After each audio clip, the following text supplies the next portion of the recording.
말씀과 함께하는 따뜻한 오늘 큐티온. 마태복음 23장 25절에서 39절. 화 있을진저 외식하는 서기관들과 바리새인들이여, 잔과 대접의 겉은 깨끗이 하되 그 안에는 탐욕과 방탕으로 가득하게 하는도다. 눈먼 바리새인들이여, 너는 먼저 안을 깨끗이 하라. 그리하면 겉도 깨끗하리라. 화 있을진저 외식하는 서기관들과 바리새인들이여, 회칠한 무덤 같으니 겉으로는 아름답게 보이나 그 안에는 죽은 사람들의 뼈로 모든 더러운 것들이 가득하도다. 이와 같이 너희도 겉으로는 사람에게 옳아 보이되 안으로는 외식과 불법이 가득하도다. 화 있을진저 외식하는 서기관들과 바리새인들이여, 너희는 선지자들의 무덤을 만들고 의인들의 비석을 꾸미며 이르되, 만일 우리가 조상 때에 있었더라면 우리는 그들이 선지자의 피를 흘리는데 참여하지 아니하였으리라 하니, 그러면 너희가 선지자를 죽인 자의 사조님을 스스로 증명함이로다.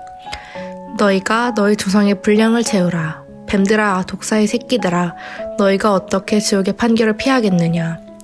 그러므로 내가 너희에게 선지자들과 지혜 있는 자들과 서기관들을 보내매, 너희가 그 중에서 더러는 죽이거나 십자가에 못 박고 그 중에서 더러는 너희 회당에서 채찍질을 하고 이 동네에선 저 동네로 따라다니며 박해하리라. 그러므로 의인 아벨의 피로부터 성전과 제단 사이에서 너희가 죽인 바가랴의 아들 사가랴의 피까지 땅 위에서 흘린 의로운 피들이 다 너희에게 돌아가리라. 내가 진실로 너희에게 이르노니 이것이 다 이 세대에 돌아가리라. 예루살렘아, 예루살렘아, 선지자들을 죽이고 내게 파송된 자들을 돌로 치는 자여, 암탉이 그 새끼를 날개 아래에 모음같이 내가 내 자녀를 모으려 한 일이 몇 번이더냐. 그러나 너희가 원하지 아니하였도다. 보라, 너희 집이 황폐하여 버려진 바 되리라. 내가 너희에게 이르노니 이제부터 너희는 찬송하리로다. 주의 이름으로 오시는 이여 할 때까지 나를 보지 못하리라 하시니라. 3월 16일 화요일 말씀과 함께하는 따뜻한 오늘 큐티온 기도함으로 시작하겠습니다. 기도하겠습니다. 사랑하는 하나님 아버지, 감사합니다. 오늘도 하나님의 말씀을 사모하는 마음으로 말씀의 자리 앞으로 나와왔습니다. 하나님 인도하시고 은혜 주셔서 오늘의 말씀 가운데 또 주님께서 주시는 깨달음을 깊이 얻어가는 귀한 시간 될 수 있도록 역사하여 주시옵소서. 감사드리며 예수님의 이름으로 기도드립니다. 아멘. 어제에 이어서 서기관들과 바리새인들에게 화를 선포하시는 예수님의 말씀 장면입니다. 어제는 화 선포가 4번 있었다면 이제 오늘은 화 있을진저가 3번 정도 반복이 되고 있는데요. 어제는 외식하는 서기관들과 바리새인들에 대한 이야기였다면 오늘은 이것과 비슷하긴 한데 조금 다른 표현으로 2가지를 말씀하고 있는 것을 확인하실 수 있습니다. 하나는 그릇 닦는 사람의 모습이고 또 다른 하나는 회칠한 무덤입니다. 25절과 26절을 보시면, 잔과 대접의 겉은 깨끗이 하되 그 안에는 탐욕과 방탕으로 가득하게 하는도다. 너는 먼저 안을 깨끗이 하라. 그리하면 겉도 깨끗하리라. 그렇게 말씀하고 있습니다. 그릇을 닦는 모습을 비유로 설명한 것입니다. 그릇에 겉을 깨끗하게 닦고 있다고 말해요. 그러나 안은 깨끗하게 닦고 있지 않은 거죠. 그릇은 겉이 아니라 안을 깨끗하게 해야 쓸모가 있잖아요. 근데 그 반대의 모습을 설명하고 계십니다. 사실 그릇을 닦을 때 안은 닦지 않고 겉만 닦는 것은 쉬워요. 여러분 설거지 해보시면 아실 거예요. 그러나 안을 깨끗이 닦으면서 겉만 더럽게 놓아두는 것, 그건 어렵습니다. 안을 닦다 보면 그 과정에서 자연스럽게 그릇의 겉면도 닦을 수 있고 깨끗해지기 때문에 그렇죠. 또 하나 26절에서는 회칠한 무덤이라고 말씀하고 있습니다. 무덤 안에는 죽은 사람의 뼈가 가득하잖아요. 근데 그 무덤에 하얀색으로 된 회를 칠해서 눈에 잘 띄게 하는 것이 회칠한 무덤이에요. 겉으로는 꽤 괜찮아 보여요. 때로는 아름다워 보여요. 그러나 사실 그 안에는 부정하고 생명 없는 썩은 것들로 가득한 것이 회칠한 무덤입니다. 예수님께서는 서기관들과 바리새인들을 향하여서 이처럼 그릇에 겉만 닦는 사람, 회칠한 무덤 같은 사람들이라고 그렇게 말씀하세요. 어제와 같이 외식하는 사람들 있죠. 그릇에 겉만 닦으면 그 그릇은 쓸모가 없어요. 안이 더럽기 때문에 그래요. 회칠한 무덤은 겉으로는 그럴듯해 보여요. 그러나 그 안은 계속해서 썩어가고 있어요. 사실은 서기관들과 바리새인들만 그런 것이 아니라 저와 여러분, 우리들의 신앙 혹은 우리들의 삶, 우리들의 모습도 그런 것은 아닌지 오늘 예수님의 말씀을 통하여서 고민해 봐야 하지 않을까 생각합니다. 하나님과의 지속적인 만남은 없으면서 그럴듯한 그리스도인처럼 보여지는 삶을 살아가는 것. 하나님께서는 여러 통로를 통해서 계속해서 은혜와 사랑을 우리에게 주고 계신데 그 은혜와 사랑을 경험한 것이 옛날의 건재.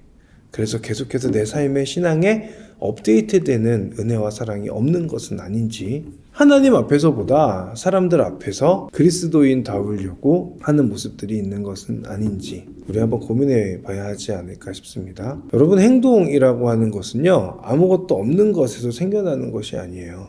행동은 마음에 담긴 것이 무엇인지를 충실하게 보여줘요. 행동을 보면 마음에 가득한 것이 무엇인지를 알 수 있어요. 나는 하나님을 사랑하지만 내 삶과 행동은 그릇에 겉만 닦거나 회칠한 무덤과 같다면 그것은 하나님보다 그런 내 삶을 더 사랑하는 것입니다. 왜냐하면 마음에 가득한 것이 하나님이 아니라 나를 위한 것, 내 삶을 위한 것이 가득하게 있기 때문에 그래요. 좋은 나무에서는 좋은 열매가 맺히는 게 맞죠. 나쁜 나무에서는 나쁜 열매가 맺히거나 아니면 열매가 맺히지 않는 것이 맞아요. 나쁜 나무인데 좋은 열매를 맺는 것 같은 그런 겉으로만 보여지는 모습, 그 모습이 혹시 우리의 모습은 아닌가? 예수님께서 서기관들과 바리새인들에게 하신 말씀을 통하여서 생각해 볼 필요가 있다 싶습니다. 내 마음이 하나님을 사랑하는 그런 마음으로 가득하다면 여러분, 우리의 겉모습, 나의 겉모습도 그 사랑이 표현될 수밖에 없는 거예요. 하나님의 은혜를 계속해서 경험하며 살아가고 있다면 회칠한 무덤처럼 굳이 꾸미지 않아도 우리의 내면은 아름답고 생기 가득한 삶을 살아갈 수 있는 겁니다. 그래서 여러분, 우리에게 필요한 것은 뭐냐?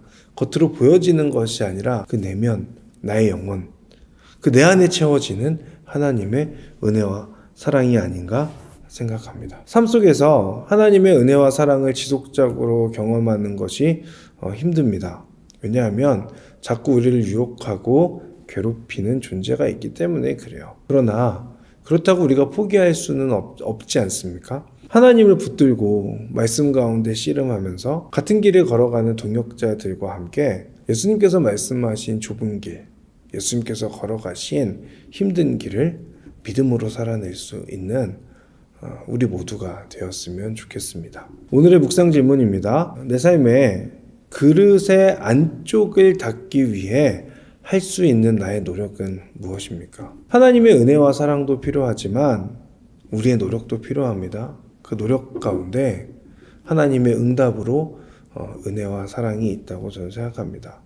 그 노력을 지속적으로 해나갈 수 있는 우리들이 되면 좋겠습니다. 기도하겠습니다.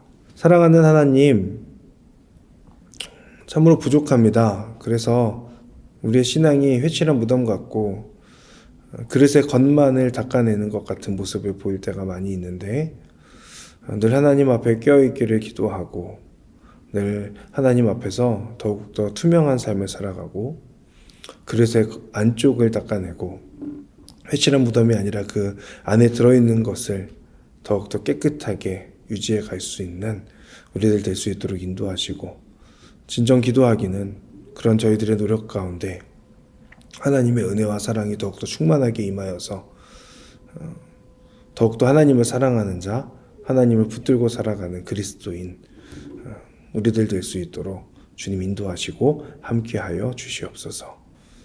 그렇게 행하실 하나님께 감사드리며 예수님의 이름으로 기도드립니다. 아멘.